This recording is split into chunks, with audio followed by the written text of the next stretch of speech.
guys! Nababalik na naman yung vloggers friend ko, Trolia, for today's video. Today is June 19, 2025. Ano yan? 18 pala. 18 pa pala. Kasi bukas holiday. Pero, ayun nga. So, 18 ngayon.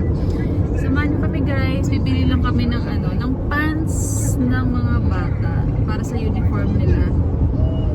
Kasi yun nga, may uniform pero parang lang, it's either navy or khaki yung uniform nila sa pants. Bayat ng silaw. Kaya samahan nyo kami. 7 PM pero sobrang liwanag mo.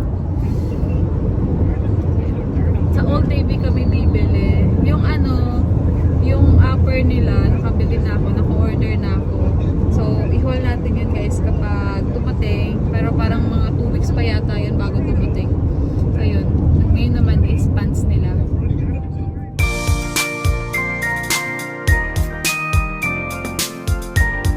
Dito kami sa Old Navy guys.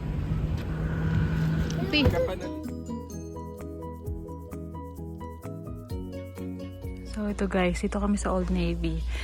Maganda rin dito kasi ayan nakalagay uniform. So si Lupi is number 8 na siya. Oh, sit down Lucian. Sit down Pi. Not fit. Up ka dyan, fit yan. Tapos bilan ko na rin siya ng 2 khaki tsaka isang navy blue. Ayan, medyo maluwag naman sa tiyan niya kahit mabusog siya. Hindi nalalaglag. Sit down, Ping. Sit down again.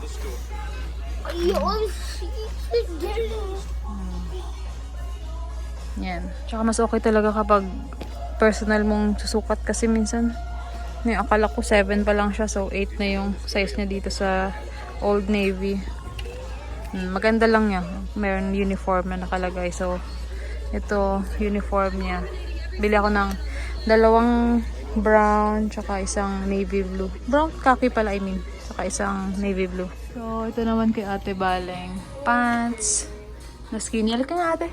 Medyo maluwag lang dito. Pero, lalagyan nila ng belt. Ayan. Hindi rin kasi, ayaw niya rin kasi yung 12 eh. So, ayan. Ang luwag ate, sobrang luwag. Sige, mag-belt na lang.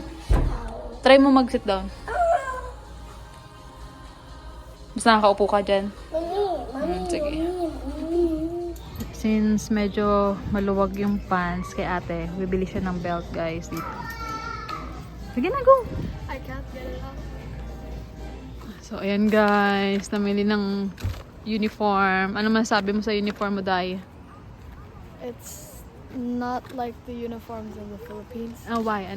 What's the difference between the uniform here and there? Here and there? So Philippines, you only have like Laksa one naman? option. One And then, option? Like you only have one uniform if you're a girl. Oh. I mean, basta wait, re-roll it. In the Philippines, you have like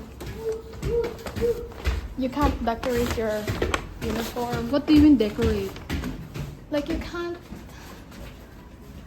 like change the palda or change the shirt. And then here you can.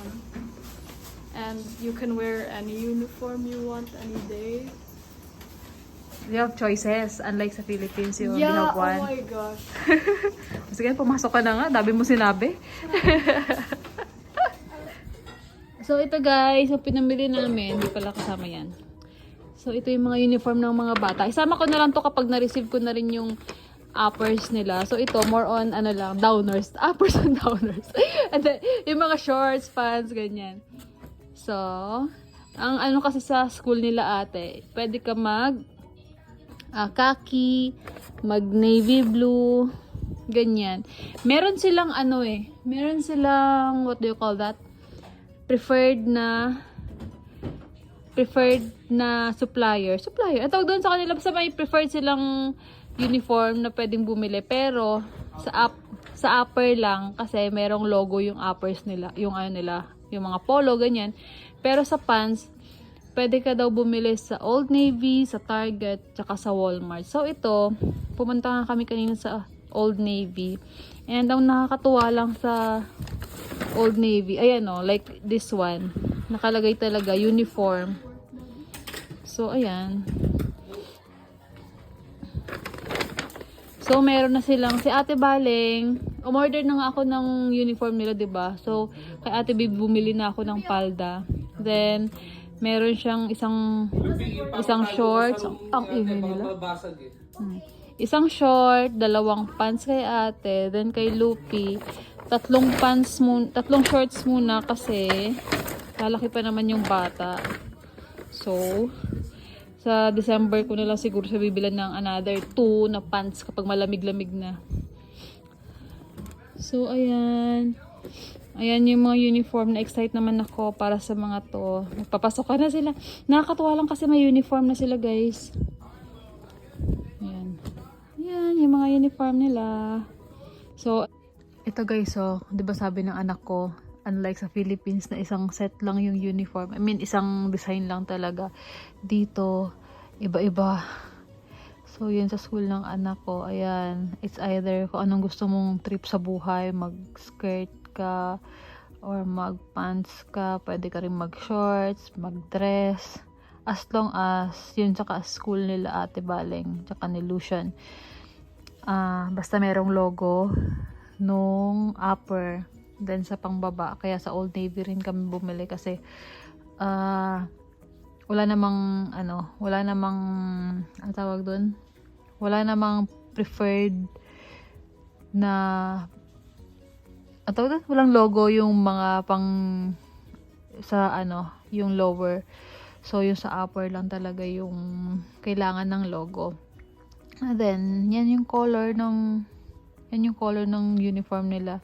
Silang bahalang pumili. So yung kanila, pwede sila mag-green, pwede rin mag-navy, or mag-red, pwede rin yung white. So, maraming design. Kaya sabi ng anak ko, bakit ganun yung uniform? Ganun eh. So, ganyan. Yan. Kaya pala mga napapanood ko rin sa, minsan, sa mga series, ganyan, American series. Iba-iba rin sila basta pare-pareho lang sila ng upper, or iba-iba sila ng design, parang ganyan. Yan, kung ano-anong uniform, basta may logo yung upper. Then, ayan, siguro itong mga to, yung mga sweatshirt, ganyan, yung mga jacket is para sa mga yan, pag mga tiglamig na, like, sa winter time or sa fall na medyo palamig na, yan. Ayan, nakaka-excite. Bumili na ako ng para sa mga bata dito sa French Toast kasi parang mas mura to. 4 kasi yung nila, yung pag dito yung preferred nilang vendor ng uniform. Ito yung pinili ko kasi parang yung sukat talaga. Meron namang mga dimensions. So sinukat ko yun sa mga bata kanina na yung tape measure, parang kasukat naman. And then, ayan. Ang cute lang. Then, sa kids, sa boys naman, ito, almost the same lang sa mga girls. Ganyan. So, si Lupi, parang binilhan ko siya ng mga polo. Puro polo, tsaka yung long sleeves ng mga ganito. Panglamig. Pero, baka lumaki pa, kaya hindi ko muna sila binilhan ng mga sweater. Sa na lang. Kasi mga December na lang siguro kami bibili nun pag talagang malamig na. And then, ayan. Excited na ako ma-receive yung order ko kanina. Diba? Paiba-iba siya ng iba-iba sila ng uniform. As long as nandun sa color nung school. Preferred color ng school. Ayan. Nakakatuwa lang. So, ayun guys, dito ko na tapusin ang vlog na to dahil yun lang naman ang ginawa ko for today's video. Yun lang talagang ginawa ko today. Kaninang umaga, nag-online shopping ako ng uniform ng mga bata. Online shopping. Na, yun nga, bumili ako dun sa French Toast. Kasi parang 4 lang yung, tawag dito, yung uniform, preferred uniform vendor nila dun sa school. Yung Lands End, Flynn O'Hara, Tommy Hilfiger, tsaka yung French Toast. Ngayon, yung French toast, yung merong parang discount, guys. So, doon ako bumili ng uniform nila na may mga naka-embroidered yung tawag doon, yung logo ng school. Then, ayun, ngayong hapon, dumaan kami ng Old Navy kasi sabi naman dun sa website ng school ng anak ko, kahit ano daw sa lower, basta khaki, navy, tsaka may isa pang color na allowed. Then, isa sa mga, aside dun sa apat, kapag lower daw, pwedeng bumili sa Target, sa Walmart, sa, ayun nga, sa Old Navy, tsaka sa Amazon pa nga yata, ganyan. Basta mayroon silang color, dun sa website nila, may nakalagay dun na kung anong color yung pwedeng, pwedeng bilhin. So, ang nakakatuwa lang dun sa Old Navy, nakalagay talaga dun sa tag is uniform. So, napabili na ako kasi khaki, ganyan, tsaka okay lang naman daw dun sa Old Navy. So, ayun guys, na-excite lang ako kasi nga this school year, mayroon ng uniform yung mga bata. Though okay naman ang naka-civilian, ewan ko, parang nasanay lang siguro talaga ako na naka-uniform talaga sila. And, ayun, ayun pala, parang update na rin dahil sabay na after 2 weeks, 'di ba? Na-vlog ko ba 'yun na accepted na si Lupi. After 2 weeks doon pala nag-email yung school na accepted na rin si Ate. So, talaga dito, aantayin mo talaga kung mayroon ng slot ganyan. And buti naman naka-receive na kami ng email na accepted na nga doon si Ate sa school na 'yon. And kaya yun din yung kaya napabili na rin kami ng uniform. Buti na lang din pala ngayon kami bumili ng uniform kasi parang feeling ko nagkakaubusan na ng uniform. Nagkakaubusan. Kasi sa size ni Ate kanina, parang konti na lang yung available na size dun sa Old Navy kanina. So, ayun lang guys. Yun lang ang balita ko for today's video. Bumili lang kami ng uniform, ganyan. And, ayun lang. Excited na ako magpasukan yung mga bata. Lalo na kasi big school na rin si Lucian this pasukan. Exciting. So, yun lang guys. Doon ko na natapusin. Bye!